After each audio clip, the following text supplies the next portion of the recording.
got lots of exciting news, information, some requests to you that we'll be putting out there. It's a very exciting time. This is an event today that is co-sponsored by Fast Forward Initiative, Fast Forward Syracuse Initiative, and the University Senate.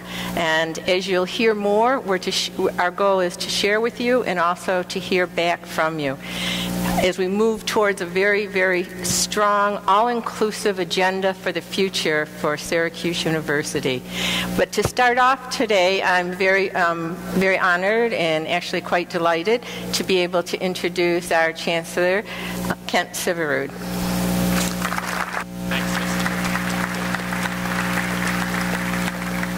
I'll be very brief. It looks like everybody is going to be on the time clock today until we get to the discussion. So I want to thank all of you for being here today to join us in the conversations on our academic strategic plan. I'm grateful for the good leadership we have in this effort from Provost Liz Liddy, from the Strategic Plan Steering Committee, and the University Senate.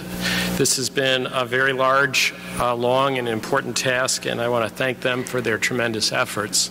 I also want to thank the working groups that you're going to see representatives of today. This is where much of the work is happening on the most organic level to plan for this university. This really is a pivotal time for the university. We have the opportunity to set our future direction through this effort and to make our university the best it can be. Our academic strategic plan is intended to be a shared vision for the university that identifies clear academic priorities going forward. The teaching, the learning, the research, the service that happens here, together with the undergraduate and graduate student experience, should drive everything we do. The academic strategic plan is going to set our course.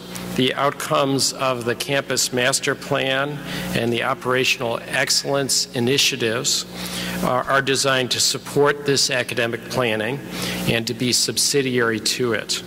The university has intentionally been very inclusive in the process of drafting the plan. The steering committee and the working groups whose work you're going to see today is the product of members of more than 130 faculty, staff, and students. They've been charged with developing a plan that defines our vision and strategic direction and identifies ways to get us where we want to go. They've gathered information in many ways, from surveys to focus groups to campus visits. They have held open fora and a 2-day retreat on undergraduate excellence. They've also been very intentional about including key university stakeholders in the process and have reached out to undergraduate, graduate students, to faculty, to staff, to parents, alumni, employers, and the community. Our goal is to be a great, diverse, thriving, engaged international research university. That goal requires ideas from all of you and reactions to everything you're going to hear today. So please participate. Representatives of the working group are here to share the ideas generated so far, but they want to hear your thoughts as they work towards crafting the first draft of a plan. So thank you for listening and speaking today, and for raising your voices. Good luck. Thank you, Chancellor. So, thank you very much, Chancellor. What we're going to start talking about in a little more detail is exactly what is an academic strategic plan.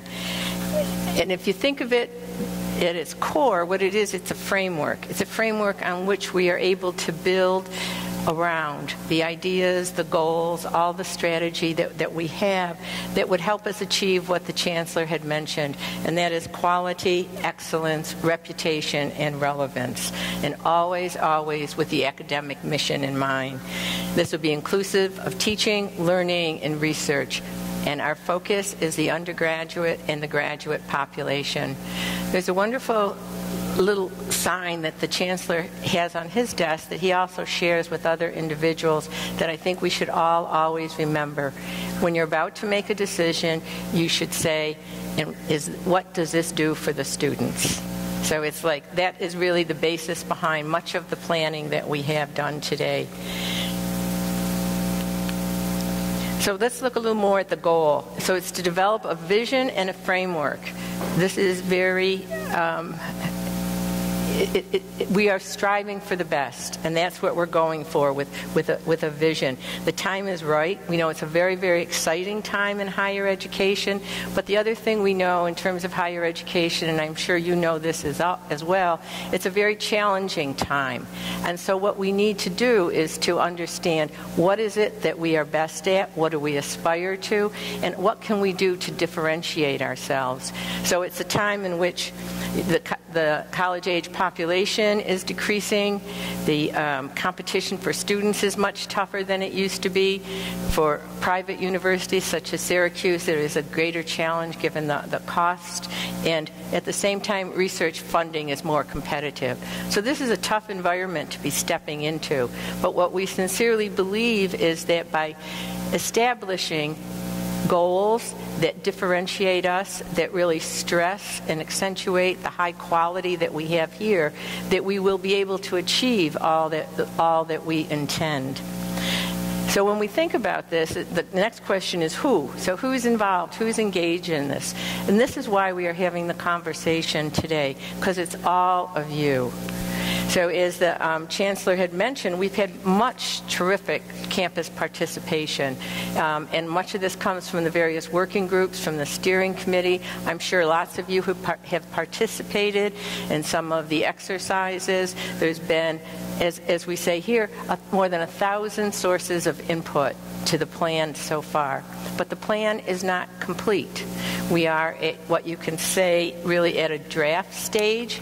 We have ideas. Each of the working groups has put together a report to date of the topics that they were assigned. And so what we're going to be doing today is following up on the 6 months of work that they have been doing. These people meet 2 hours a week, every week. They've been doing this since August, and they continue. So and what's amazing to watch when I work with these groups, there are no silos. I watch it. There's more than 130 people involved, and there are no silos, which I think is one of the major goals of our own academic strategic plan. So what we're here to do today is to continue the campus conversation, and that's really what the goal is. Mainly the focus is on campus conversation. So what you're going to do in the next, it should be 35 minutes. Each of the groups here has 5 minutes in which they are going to share what's been happening in their working group. So these are the topics that you are going to be hear about. So you're going to first hear from a co-chair from each of the groups. And then the most important part, after you've heard from them, is for you to stay with us and to visit each of these conversation stations that you'll see around you, where there's a couple of tables joined together. There's snacks and water there. But what's most important is they're members of the working group and the steering committee who are there, who will have conversation with you. We are seeking more input amongst yourselves with these folks. There are also some students who will be traveling around with iPads taking notes from you if you want to submit your ideas that way. And there's 2 computers at the back of the room. If you can go right onto the Fast Forward site and submit your ideas that way. So that's what the main part will be. We'll move right on to it in a minute. But I want to show you a little bit about what the timeline is as we move forward. So today is the day of conversation. What we will do next is take what we learned from you, those who are in the writing team, the working groups. They will collect these ideas, merge them, compare them to what we've heard so far. And the working group will be doing quite a bit of writing in the next several weeks. From that point on, in early April, there will be a draft version of the academic strategic plan put out to you, the community, again, asking for your feedback. And then following that, late April, we'll have a draft plan first to the Chancellor and then to the Board of Trustees. So this is an optimal moment for you to first hear and then do stay and share with the working groups. So let me pass it on. We're going to start with working group 1 on, here we go, our undergraduate excellence. Here you go, Ralph. Thank you, Liz. Thank you. So the The Undergraduate Excellence Working Group, as Liz said, had been meeting weekly through the entire first semester, as well as conducting a 2-day retreat right at the beginning of the second semester. The bulk of our discovery work was conducted through focus groups, a total of approximately 25 focus groups with students, faculty, and staff organized by school and college across the university. And in the course of those focus groups, we collected about 200 direct inputs from individuals. Once we gathered all of that data, we met together to begin to process it and look for emerging themes and key findings, which are delivered in a little more detail in our full report, and which we can talk about in the conversation afterwards, but which are summarized here. Our attempt was to identify where undergraduate excellence within and without the classroom already existed, and what are the existing impediments to improved undergraduate excellence. So to summarize briefly, the key findings include that our existing centers or pockets of excellence, whether those are activities, services, processes, spaces, programs, etc., could be better connected and coordinated. That support for student well-being, emotional well-being, social well-being, financial well-being can be increased and improved. That access to information and resources for all students across schools and colleges could be made more uniform. That advising, both career advising and academic advising, could be improved and made more consistent across the university. And that curricular innovation and teaching excellence at all levels could be better supported and encouraged. And I'll take a moment to say here as well that these themes showed a remarkable consistency across all of the constituencies that we interviewed. They came up when we were talking to students, when we were talking to faculty, when we were talking to staff. They came up across all of the schools and colleges. And I think you'll hear, as my colleagues report to you later on today, many of these themes were repeated and discovered by many of the other working groups. So once we identified all of these, we met together at our retreat at the beginning of the semester to try to figure out how to make some specific recommendations to address what we had found. And again, at the conversation afterwards, we can talk more specifically about those recommendations. What I'd like to preview now is that we were able to organize those specific recommendations into a series of 3 broader strategic goals on the theme of undergraduate excellence. First and foremost, our goal is to clearly define and boldly instill a set of distinctive Syracuse University competencies, skills, experiences, and values for all undergraduate students to be collaboratively developed and consistently applied and acted upon at both the curricular and co-curricular levels across all schools and colleges. Now, I know that's about 4 mouthfuls, but as our main goal, it really boils down to our recommendation that the first step towards true undergraduate excellence is for us to come together as a university community and define what it is that we want all Syracuse University undergraduates to know and to do. Regardless of their specific program, school, or college. There are specific recommendations within this that include the development of a competency-based university-wide core curriculum, a more active collaboration and relationship between the College of Arts and Sciences and the professional schools, and better integration of co-curricular and curricular activity. Our second goal would be to define, create, and sustain the processes and procedures necessary to support student success. Having defined what we want students at the undergraduate level to know and to do, we need to come together and say, what as a university community are we going to do to support that success? This includes, among other things, specific recommendations about overhauling advising practices and procedures on a university-wide level, coordinating student services, and improved resources for student well-being. And lastly, our third goal, to create and nurture a university university-wide culture of teaching excellence.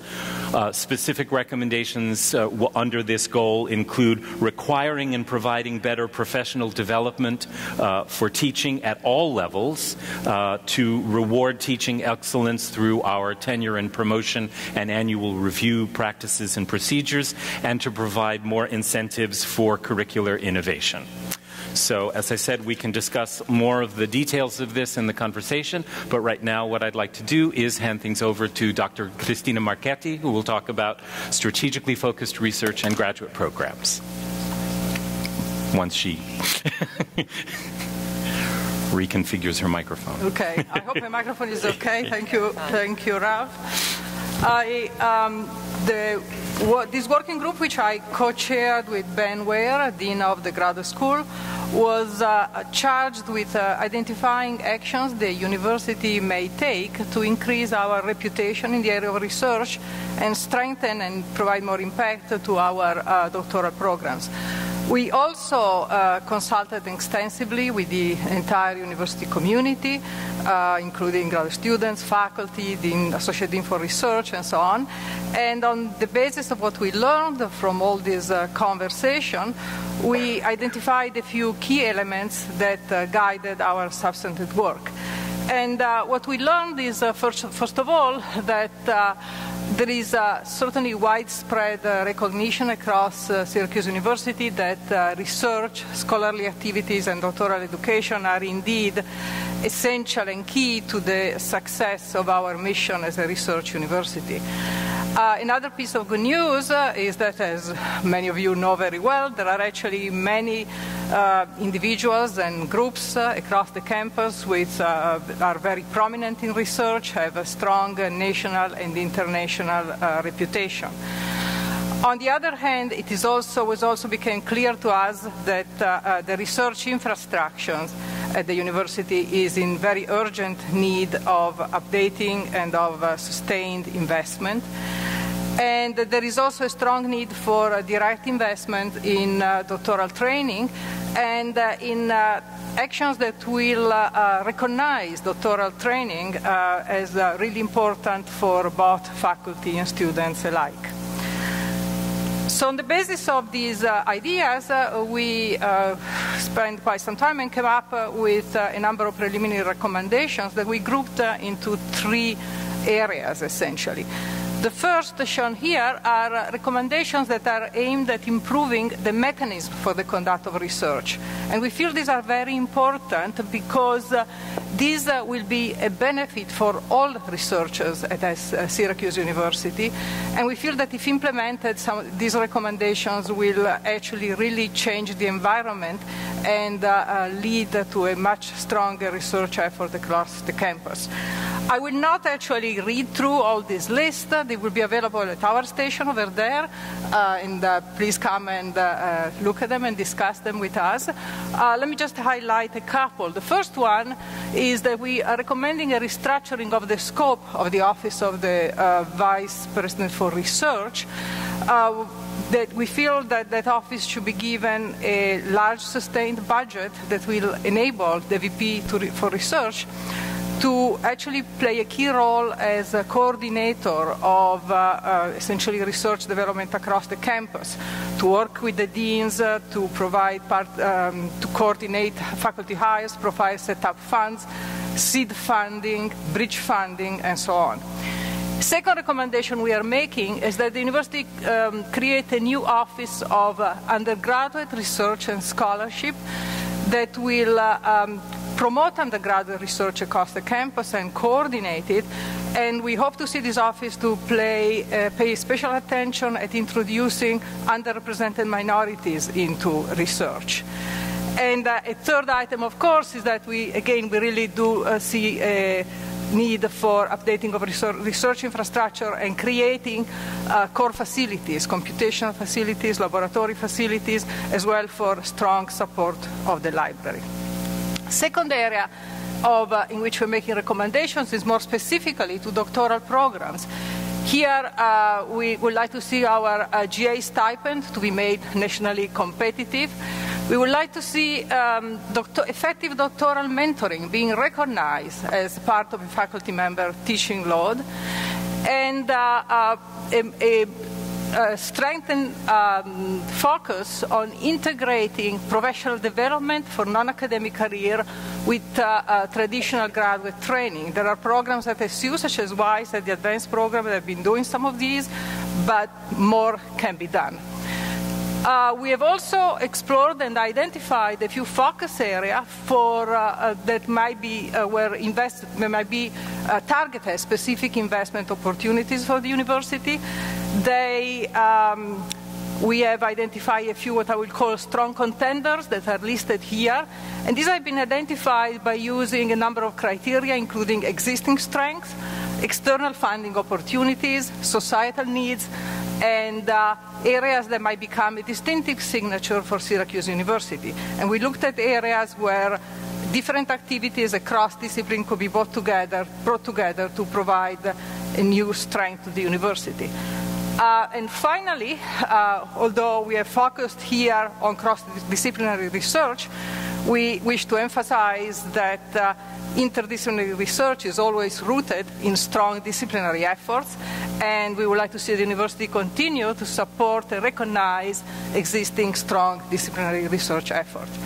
Thank you, and with that I'll pass it on to Bob Murrett, who will tell you about the group on veteran affairs.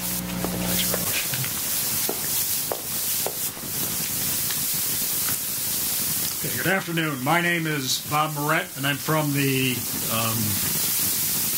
working group that we had here focused on military and veterans affairs at Syracuse University. And we were, as you can see, go forward here,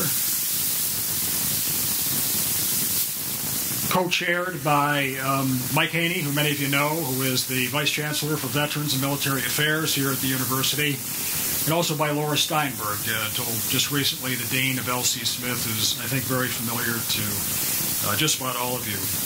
I should also welcome two of the other members of the group that are with us here this afternoon. Dean B. Gonzalez, who's over here on stage left, who is a key member of our group, and also Nancy Austin, who is in the audience from the Newhouse School, who has oversight for many of the military programs down there at Newhouse. It was good to have her and all the others that we've mentioned as part of the group.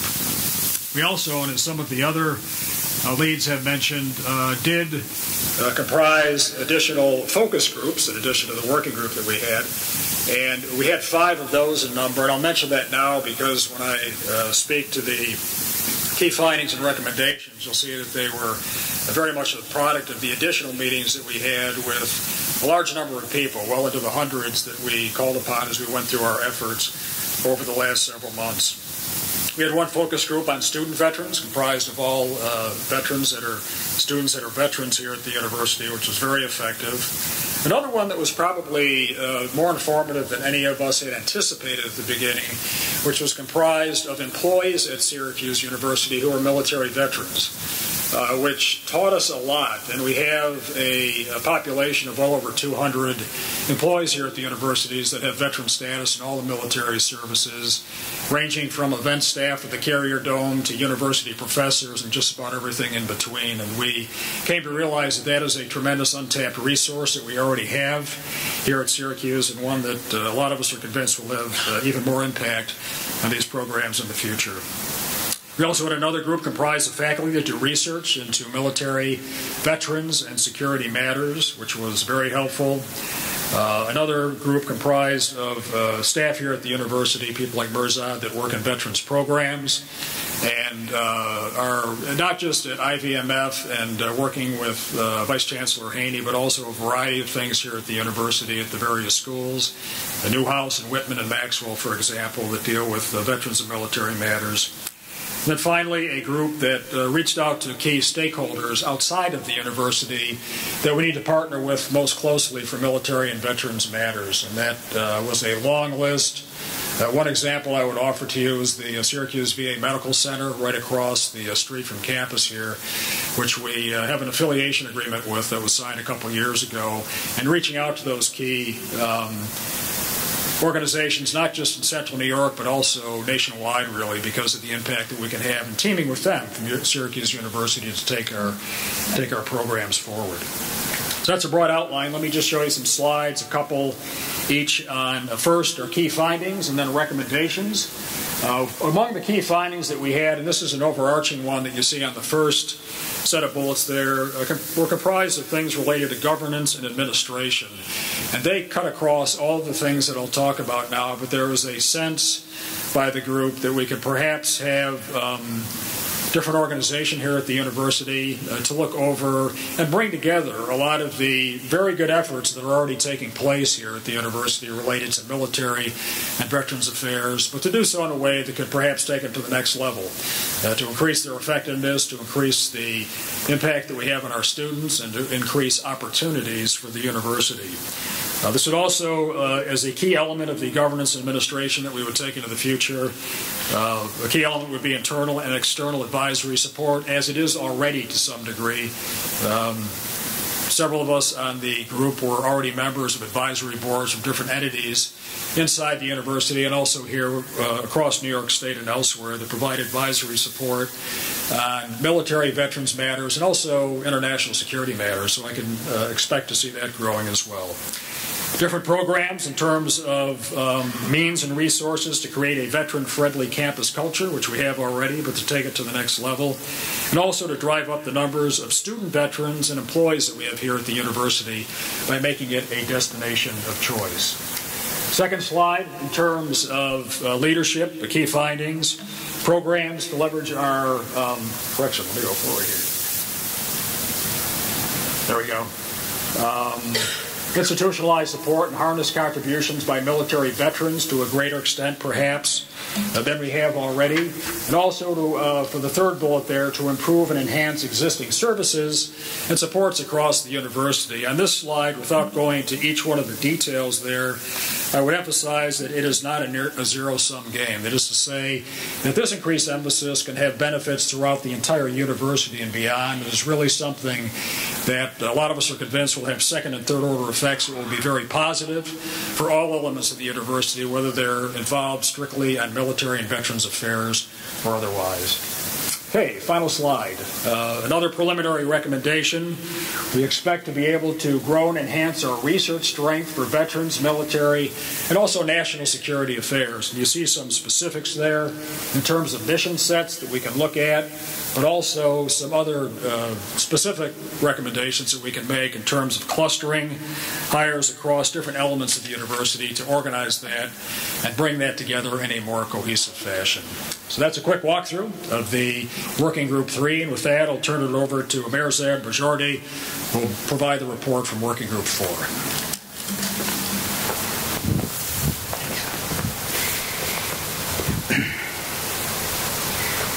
Good afternoon. I'm Amirzad Bajordi, co-chair of the Enhancing Internationalization Working Group.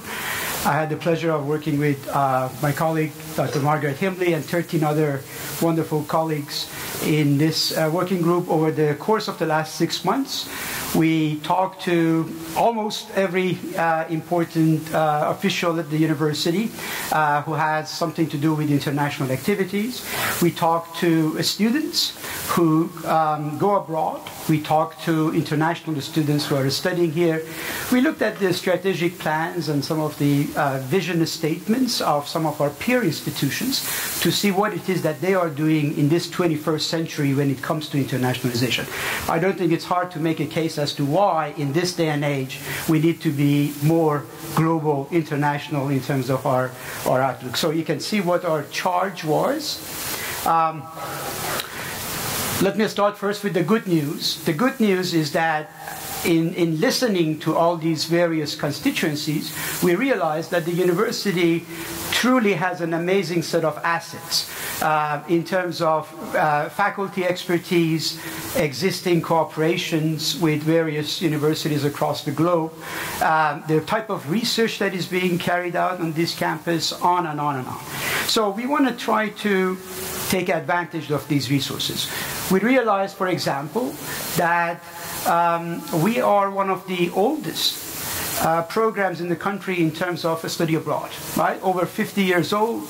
with 5 vibrant centers around the world that we can take advantage of. But we can do better. And that's the message that we want to convey from our working group. Okay, so how are we going to do this? We are hoping that we can convince the university, and all of you sitting here, that internationalization should become an institutional imperative for the university, and that we really demonstrate our commitment to it. We also want to recommend that we become more strategic in terms of how we think about becoming more of an international university, as the Chancellor just put it, right? So strategic in terms of what? In terms of recruitment of students, in terms of the cooperations that we have, partnerships, the regional study centers that we have on campus, etc. So I will talk about all those in a moment. And also how we can better provide services to our students and our faculty in this regard. So, what are some of the preliminary recommendations we are making? First one is we need to internationalize the curriculum. And by that we mean the following. We want to incorporate the study abroad experience and place it more centrally into the curriculum. We want our courses to have more of a global component to the extent that is possible. We want to do a better job educating the advisors on this campus so that they can advise the students better when it comes to international opportunities. The university right now has 7 regional or area studies programs. We are recommending that we decide which one of these is of real strategic significance to the university in the long term, and that we pick 2 or 3 of these centers and really pump them up by way of resources, faculty hiring, and so forth and so on. Making education abroad more of a reality. Right now, 40% of our students are going abroad. We want to see if we can be ambitious over the next decade and raise that percentage to 55 at least. And also make it cost neutral so that it wouldn't cost the students more to go abroad than staying here on campus for a semester. We want to be able to provide better services for our international students. Right now, 1 out of every 5 students at SU is an international student. Okay, and this percentage has exploded over the last decade, and yet resources that these folks need have not really kept up with the numbers. So we need to do a better job. We owe it to them by way of all sorts of advice, board from English language courses to careers consulting, psychological help, you name it. Finally, to make all of these things possible, we need to have a proper administrative structure in place, okay, so that the right hand knows what the left hand is doing. There is a lot of activities going on around this campus, but we need to do a better coordination, and some centralization of the administrative infrastructure will be greatly helpful in this regard. We will be more than happy to answer questions and comment about some of these initiatives at our table. And let me turn it to Sherry Abbott, who is going to be talking to you about the working group on innovations.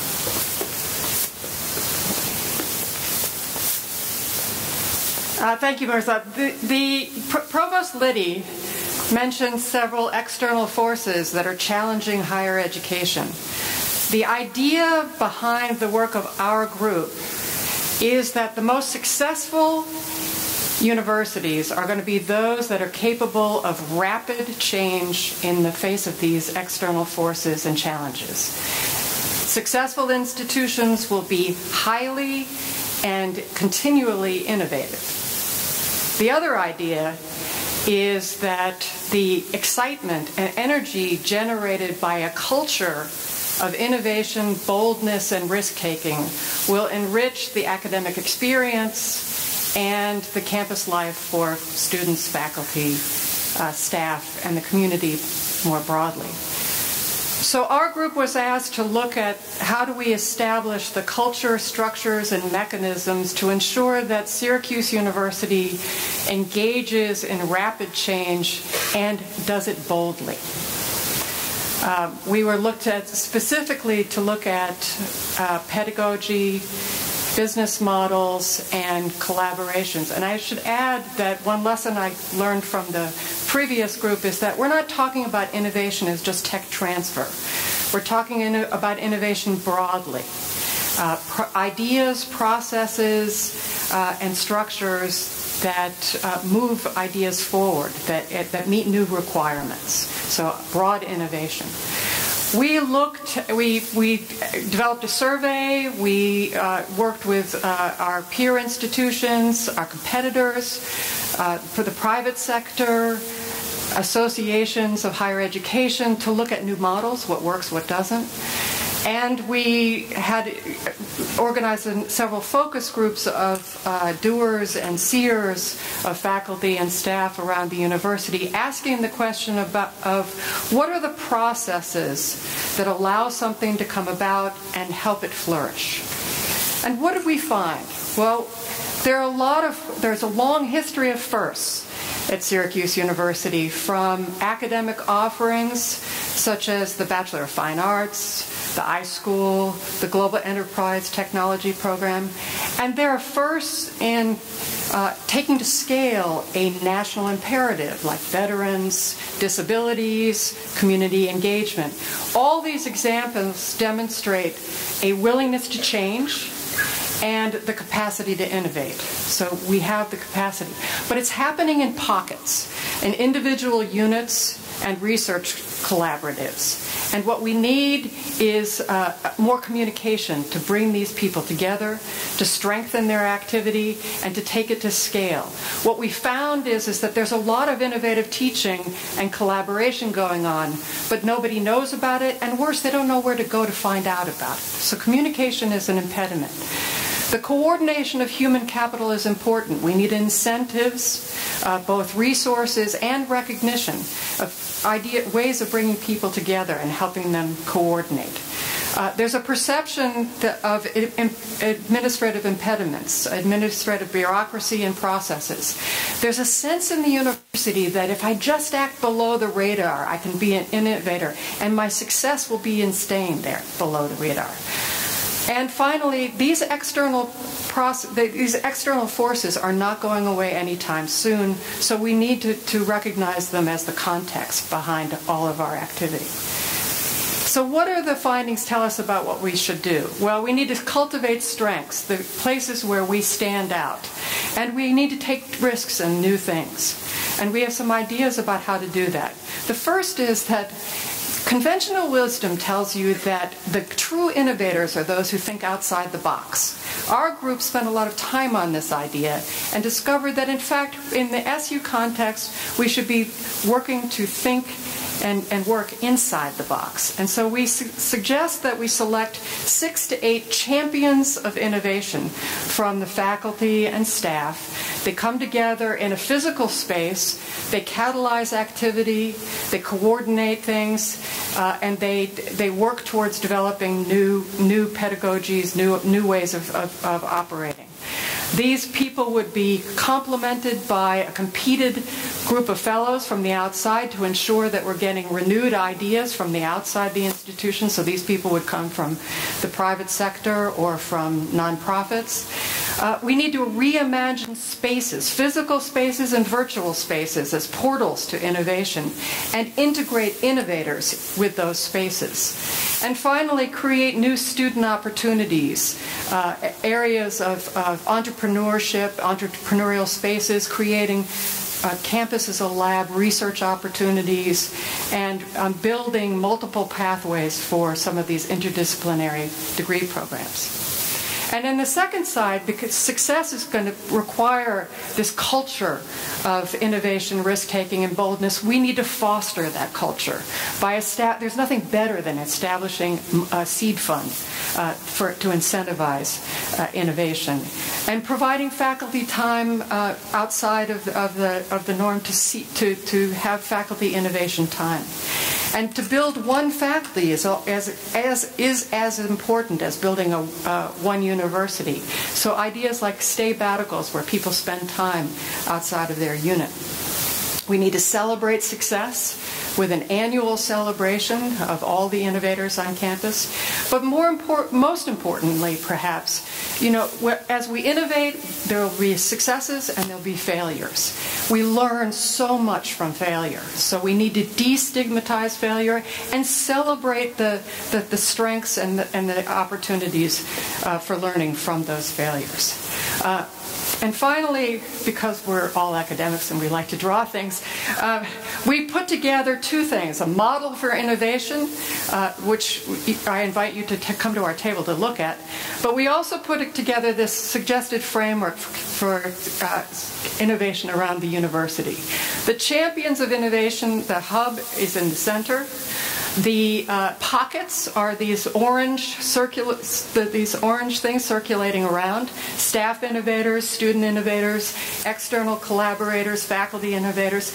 And the squares are existing units and centers that are tied with colleges and programs.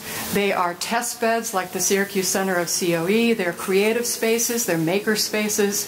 They're actual units where people come together and make and do things. We need to learn from all of them. We need to connect them. And we need to grow as a university. Thank you very much. Oh, I'm supposed to introduce Patrick Neary, Working Group 6 on students and faculty-centered operations. Yes, so I'm Patrick Neary. Along with Colleen Bench, we co-chaired Working Group 6, Student and Faculty-Centered Operations. We were charged with ensuring that university units and operations prioritize the student experience and faculty productivity.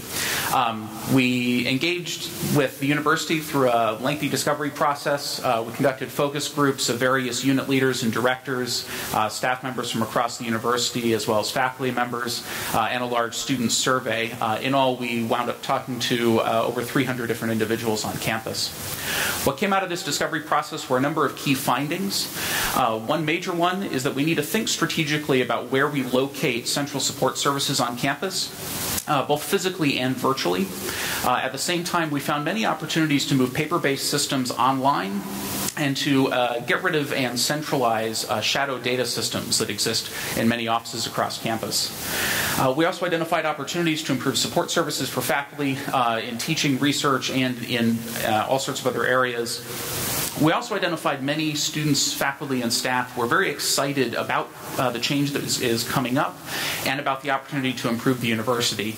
This really inspired our group and gave us a lot of optimism that we could make real change across the university, that we weren't encountering units that were saying, no, we shouldn't do things. We encountered many people who said, yes, we should do things. It was very inspirational. So from that, we have a number of preliminary recommendations that we have given to the steering committee. First, we are recommending that we create a one-stop student service center and customer relation management system. This one-stop center would perform triage and routing services so that students and faculty who weren't sure what office took care of their problem could go here and get routed to the appropriate office or offices across campus. This would be tied into web presences that would also help create good frequently asked questions sets and other sources of centralized information. In addition, having a CRM will allow us to collect data so that we can use metrics to identify how efficient and effective our offices are performing across campus. We're also recommending that we examine where these support offices are located on campus, both physical and virtual. In particular, we found that there are a number of groups of offices that have very similar functionality, have related functionality, and that we would improve efficiency by locating them in one location, even if they do remain separate offices.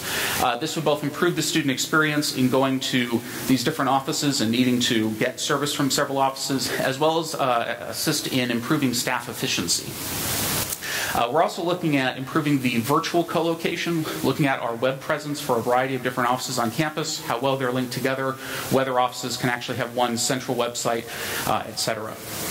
At the same time, we're looking at moving paper-based processes online and reducing the number of shadow systems and non-centrally controlled data systems to help ensure that offices can communicate with each other effectively.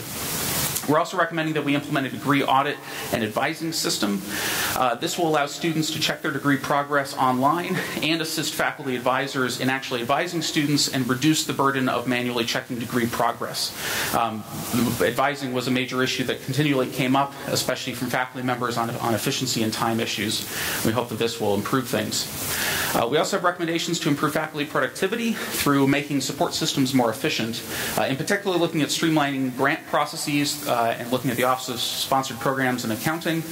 We're also looking to improve teaching support through streamlining curriculum changes and further encouraging interdisciplinary courses through minor budgeting tweaks, etc. We're also looking to increase and standardize training for faculty administrators. There's an area where there was significant demand and where we were losing institutional memory in transfers between administrators. We also have a group of recommendations around improving the faculty quality of life, morale, and campus climate. In particular, we're recommending that we better align salaries, teaching loads, and leaves for faculty, both pre-tenure and post-tenure. We also want to create an ombudsman office and hire additional counseling staff. This will help students, faculty, and staff both live and work on our campus. We're looking to create more informal spaces, which will help faculty and students interact outside the classroom in informal settings. And we're recommending that we improve our current feedback mechanisms. Many offices voiced concerns and difficulties in handling feedback that they receive. And we're looking for a centralized system that will help them gather that feedback, take action on it, and then communicate back out that action had been taken. We welcome more conversation in our corner back there. And then I will introduce Jean-Francois for Professional Programs Excellence. Thank you, Patrick.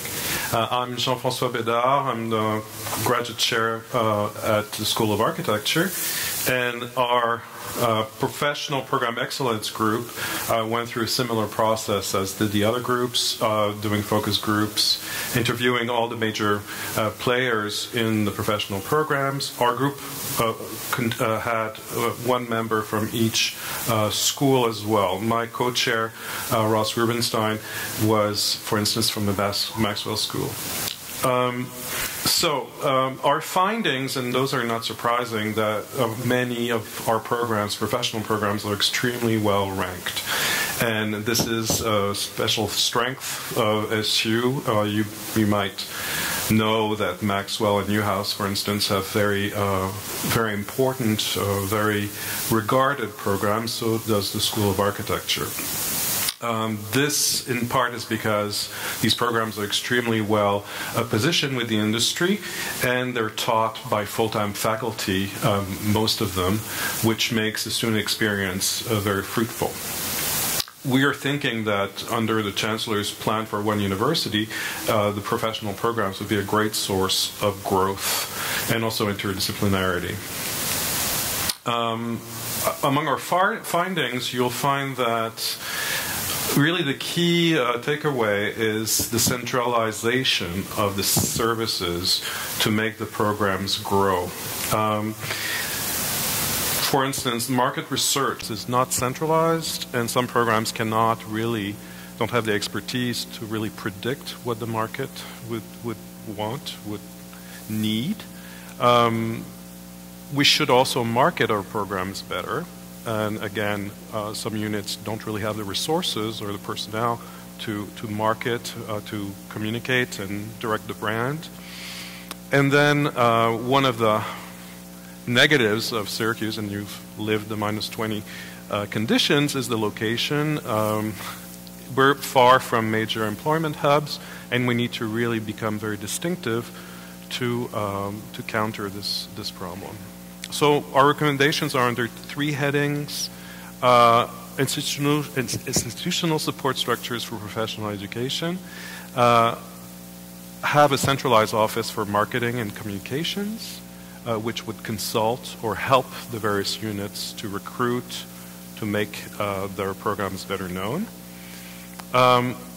Being able to assess educational needs of the professional community, and really looking forward, looking beyond the immediate needs to develop those programs.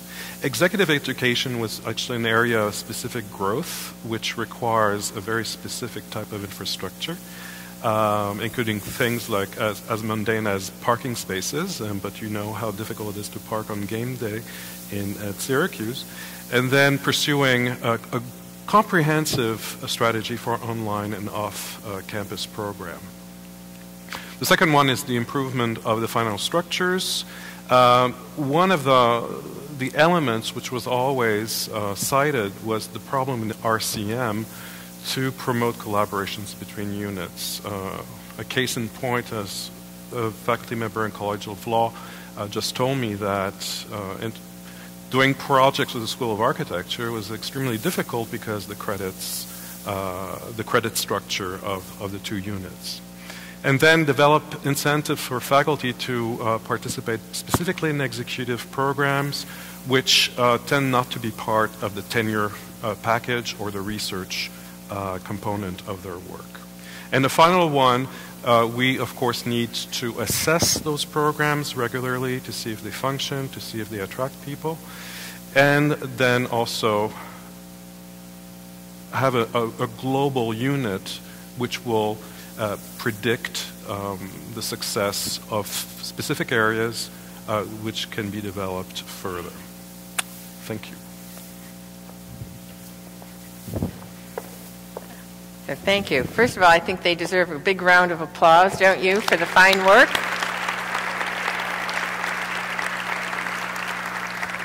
Cool. So thank you for being such an attentive audience. Now we give you an opportunity to get more engaged. As you can see, there's 7 settings around the auditorium here. Each are well signed. We encourage you to get up, visit more than one of them. Members of the steering committee and the working groups will be at each one. You have an opportunity to chat with each other, share your ideas. There's folks there with iPads, take their notes, and there's computers in the back for you again to input your ideas. But the whole point is for us to converse. I will be mixing amongst you, as will these folks, and to hear your ideas. And again, thank you for joining us today.